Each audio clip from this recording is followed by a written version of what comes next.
En los últimos años se ha vuelto bastante habitual escuchar que algo está cambiando nuestra forma de relacionarnos, que dependemos más de las pantallas, que vivimos más expuestos y que quizá nos cuesta más estar presentes en lo que hacemos. Y bueno, si uno mira alrededor por un momento, es fácil entender de dónde sale esa sensación. Personas haciéndose 50 fotos para subir solo una, conversaciones interrumpidas constantemente por el móvil o momentos que parecen vivirse casi pensando ya en cómo se van a compartir después. Algunos expertos, como Marino Pérez, en su último libro Selfies, Satisfiers, Mascotas y Robots, plantean que algunas dinámicas actuales podrían estar llevándonos a nuevas formas de relacionarnos, más rápidas, más cómodas y también más controlables. Y seguramente hay parte de verdad en eso. Pero también conviene no simplificar demasiado, porque la vida rara vez funciona con blancos y negros. No todo selfie significa ser narcisista, no toda relación digital implica aislamiento y no toda necesidad de espacio personal significa rechazo hacia los demás. Voy a intentar explicar por qué muchas veces conductas que son muy parecidas responden a necesidades en realidad muy diferentes. En general, los cambios culturales no se entienden bien desde posiciones muy extremas. Yo creo que es más importante observar cómo las personas incorporan estos cambios a su vida cotidiana. Y ahí la realidad suele estar bastante más revuelta, mezclada y contradictoria de lo que parece de fuera. Ejemplo de estas contradicciones aparentes, pues podemos disfrutar mucho de las redes sociales y sentirnos saturados poco después. Podemos buscar validación externa y al mismo tiempo querer ser auténticos. Las personas somos bastante complejas en ese sentido y, como digo, contradictorias. Por eso quizás lo más sensato no sea pensar que todo va peor ni actuar como si nada estuviera cambiando. Tal vez basta con reconocer que estamos en un momento de transformación y que todavía estamos aprendiendo a adaptarnos a muchas de estas dinámicas. El selfie en sí mismo, como fenómeno cultural, no tiene demasiado misterio ni es realmente tan novedoso. Las personas siempre hemos cuidado nuestra imagen y hemos querido mostrar una buena versión de nosotros mismos hacia afuera. Lo único que yo creo que ha cambiado son las herramientas. Tal vez hoy en día la cuestión importante no es tanto la foto, sino el lugar psicológico que ocupa. No es lo mismo compartir una imagen porque quieres guardar o expresar un momento que hacerlo porque necesitas sentir constantemente aprobación o reconocimiento externo. Desde fuera, ambas conductas pueden parecer iguales, pero emocionalmente no funcionan igual. Y ahí aparece algo importante. Muchas veces el impacto psicológico no depende solo de lo que hacemos, sino del significado que eso acaba teniendo para nosotros. A veces puede ocurrir que la imagen deje de ser una forma de expresión y empiece a convertirse en una forma de validación.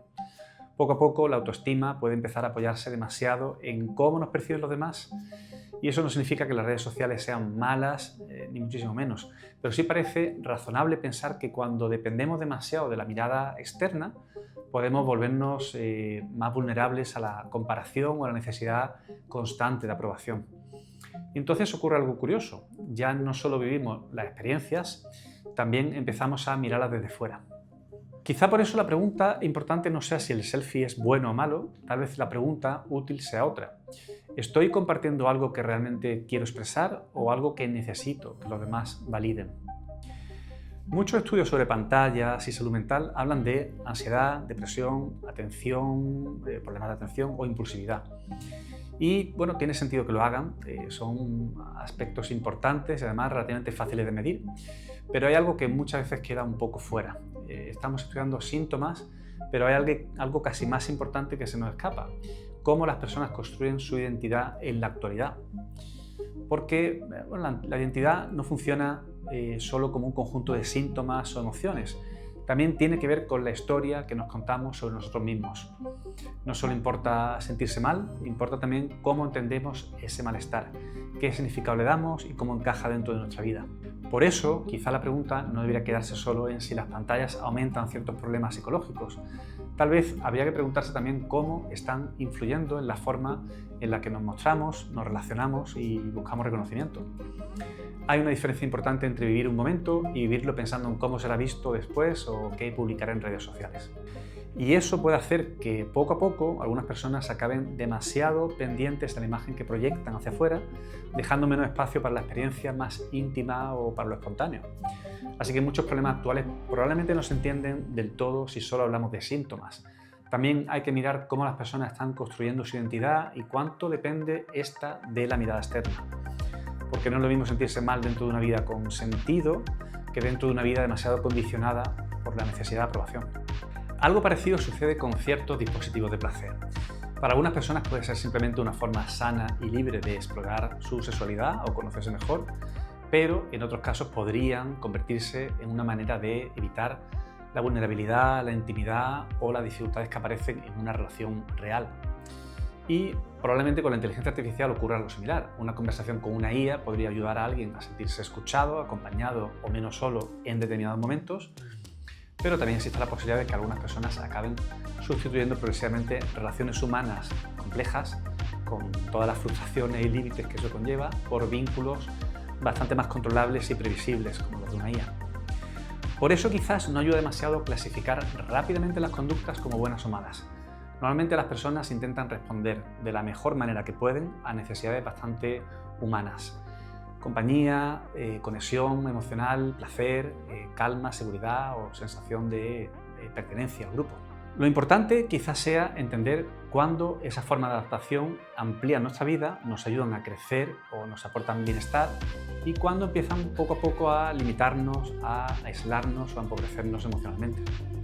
Algunas miradas muy críticas describen entonces el presente como si nos estuviéramos convirtiendo poco a poco en personas más superficiales y más desconectadas emocionalmente. Y aunque es verdad que ciertos cambios generan dudas o preocupaciones razonables, la realidad probablemente sea bastante más compleja. Las personas no usamos la tecnología de forma completamente pasiva. La adaptamos a nuestras necesidades, le damos usos distintos y muchas veces convivimos con la tecnología de forma bastante contradictoria. Por eso quizás no tiene mucho sentido pensar que todos avanzamos en una única dirección. Más bien parece que vivimos gestionando tensiones constantes, pues entre exposición y autenticidad, entre conexión y dependencia, entre autonomía y necesidad de vínculo.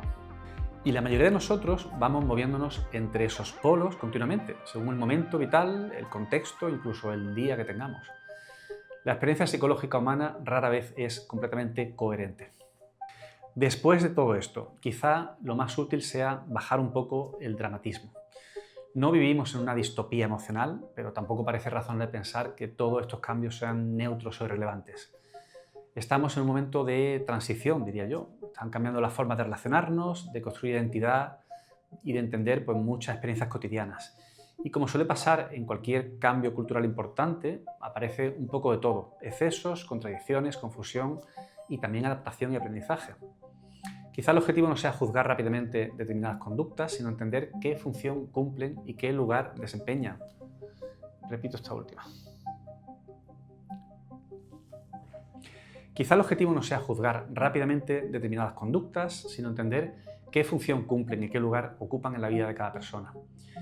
Porque muchas veces la cuestión importante no está solo en lo que hacemos, sino en para qué lo hacemos y cuándo depende nuestra identidad de ello. Repito esto último. Muy mal. Muy mal, muy mal. Te acabo. Porque muchas veces la cuestión importante no está solo en lo que hacemos, sino en para qué lo hacemos y cuánto depende nuestra identidad de ello. Y probablemente ahí aparece algo especialmente importante: desarrollar un cierto criterio psicológico. La capacidad de notar cuando una conducta nos ayuda y cuando empieza a condicionarnos demasiado. La capacidad para preguntarnos no solo qué hacemos, sino también desde dónde lo hacemos. Porque al final, entre el espejo y la pantalla, seguimos estando nosotros, con nuestras contradicciones, con nuestras necesidades y nuestra forma, a veces un poco complicada, de intentar encontrar equilibrio en un mundo que cambia muy rápido.